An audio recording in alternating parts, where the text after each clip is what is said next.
ಅದ್ರ ಬಗ್ಗೆ ನಿಮ್ಮ ಹತ್ರ ಗಮನಕ್ಕೆ ತರಕ್ಕೆ ನಾನು 10 ಸಲ ಫೋನ್ ಮಾಡಿದ್ದೀನಿ. ಇಲಾಖೆ ನಂಬರ್ ಏನು ಕೊಟ್ಟಿದ್ದೆ ನಿಮ್ಗೆ? ಮೊದಲು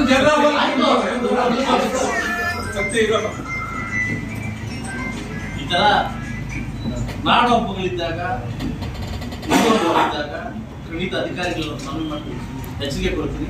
ನೆಗ್ಲೆಕ್ಟ್ ಮಾಡಕ್ ಹೋಗ್ತೀನಿ. ಬೈ ಚಾನ್ಸ್ ಅಧಿಕಾರದ ಒತ್ತಡ ಜಾಸ್ತಿ ಇದ್ದಾಗ, ಕೆಲಸ ಒತ್ತಡ ಜಾಸ್ತಿ ಇದ್ದಾಗ ನಿಮಗೆ ಆಗಿದ್ದಾಗ ಸಭಾ ನಡೀತಾರೆ.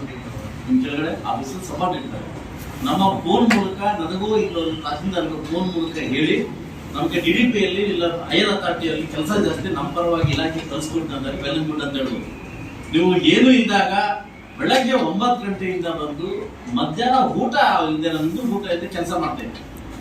ಈ ಸಮಯದಲ್ಲಿ ಸಂಕ್ರಾಂತಿ ಹಬ್ಬ ಇಲ್ಲಿ ನಾವು ಕೂತಿದೀವಿ, ನೀವು ಅಲ್ಲಾಡ್ಸ್ಕೊಂಡು ನೀವು ಇಷ್ಟೊತ್ತಿಗೆ ಬಂದ್ರೆ ನಾವು ನಿಮ್ ಬಗ್ಗೆ ಏನ್ ಹೇಳ್ಬೇಕು?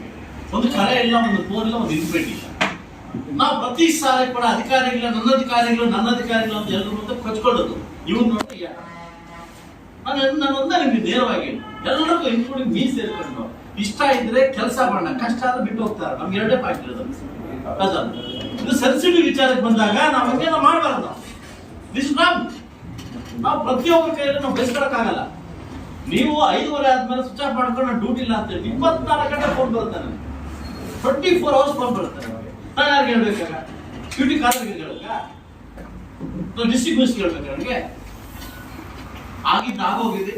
ದಯವಿಟ್ಟು ತುಂಬಾ ಬೆಳೆಸ್ಕೊಂಡು ಹೋಗೋದು ಬೇಡ. ಹಬ್ಬವನ್ನ ನಾವು ನೆಗ್ಲೆಕ್ಟ್ ಮಾಡೋದು ಬೇಡ. ಸೊ ಬೆಳಗ್ಗೆಯಿಂದನೇ ಈಗಲಿಂದನೇ ನೀವು ಚುರುಕುಗೊಳಿಸ್ಕೊಳ್ಳಿ. ಅದಕ್ಕೆ ಖಂಡಿತವಾಗ್ಲೂ ಇಡೀ ನಮ್ಮ ತಾಲೂಕಾಡಳಿತ ನೀವು ಹಿಂದೆ ಇರ್ತೀವಿ, ನಾವು ನಿಮ್ಗೆ ಸಪೋರ್ಟ್ ಮಾಡ್ತೀವಿ.